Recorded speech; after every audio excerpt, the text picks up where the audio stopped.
ফামান তাবা মিন বা'দি যুলমিহি ওয়া আসলাহা ফাইন্নাল্লাহা ইয়াতুবু আলাইহি ইন্নাল্লাহা গফুরুর রহিম।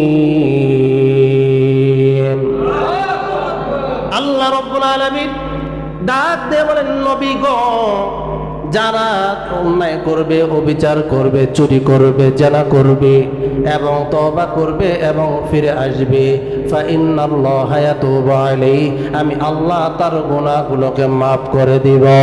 আপনার আমার গুনাহ যখন মাফ হয়ে যাবে, আপনার আমার যখন জিন্দেগির মধ্যে গুনাহ থাকবে না, আমার আল্লাহর কাছে আমি দামি হয়ে যাব, আল্লাহর কাছে আপনি প্রিয় হয়ে যাবেন।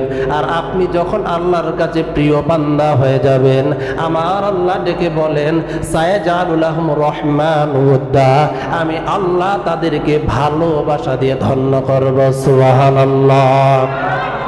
বলছিলাম বরকত কি জিনিস। আবু হুরায়রা রাদিয়াল্লাহু তাআলা আনহু নিজেই বর্ণনা করেন, মানুষই আমি মসজিদে নববীর মধ্যে বৈশা রইলাম, আমরা সাহাবায়ে কেরাম সর্বদা 80 থেকে 90 জন সদা সর্বদা মসজিদের নববীর মধ্যে বৈশা থাকতাম। কারণ নবীজি কোন হাদিস বর্ণনা করবে আর আমাদের কাছ থেকে মিস হয়ে যাবে, এই জন্য নবীজির আসন থেকে আমরা কোথাও যাইতাম না। যখন এই কোনো হাদিয়া আসতো, আমরা সবাই বন্টন করে খাইতাম।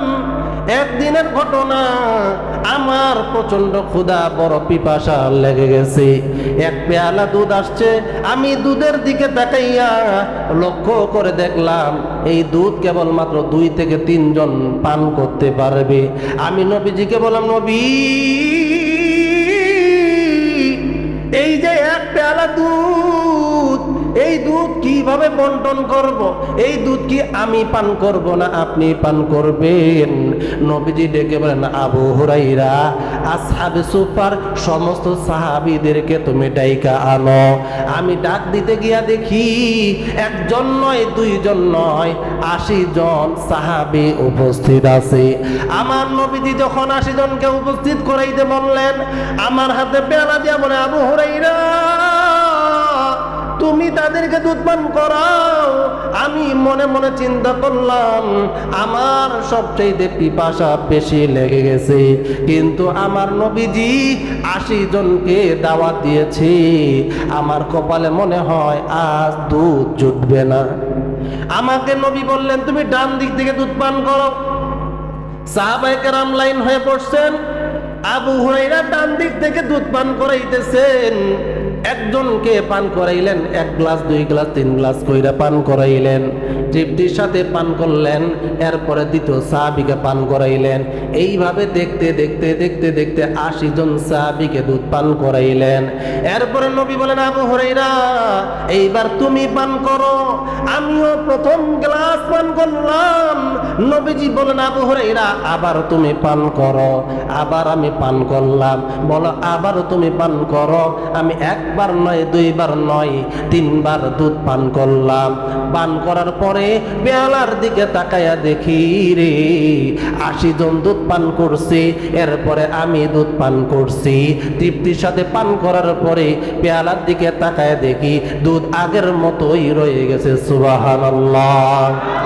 এই জন্য ঈমান যারা আনবে, তাকওয়া যারা অবলম্বন করবে, আমরা রমজান মাসে পেয়েছি, ইয়া আইয়ুহাল্লাযীনা আমানু কুতিবা আলাইকুমুস সিয়ামু কামা কুতিবা আলাল্লাযীনা মিন ক্বাবলিকুম লাআল্লাকুম তাত্তাকুন।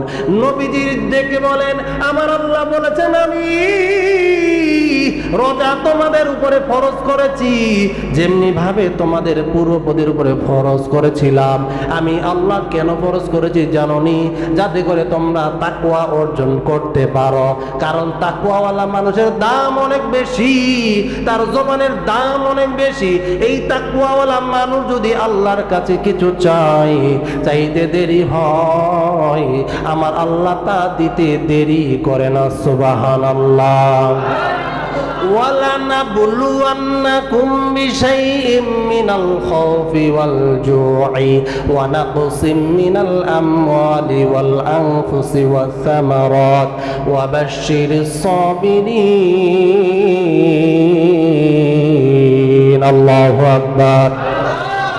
আল্লাহ রাব্বুল আলামিন আপনাকে মাঝে মধ্যে রোগের মধ্যে ফেলাবে, মাঝে মধ্যে অভাবে ফেলাবি, মাঝে মধ্যে বিপদে ফেলাবি, মাঝে মধ্যে আপনাকে ঋণগ্রস্ত করে দিবি, মাঝে মধ্যে আপনাদের সন্তানকে দুনিয়া থেকে নিয়ে যাবি।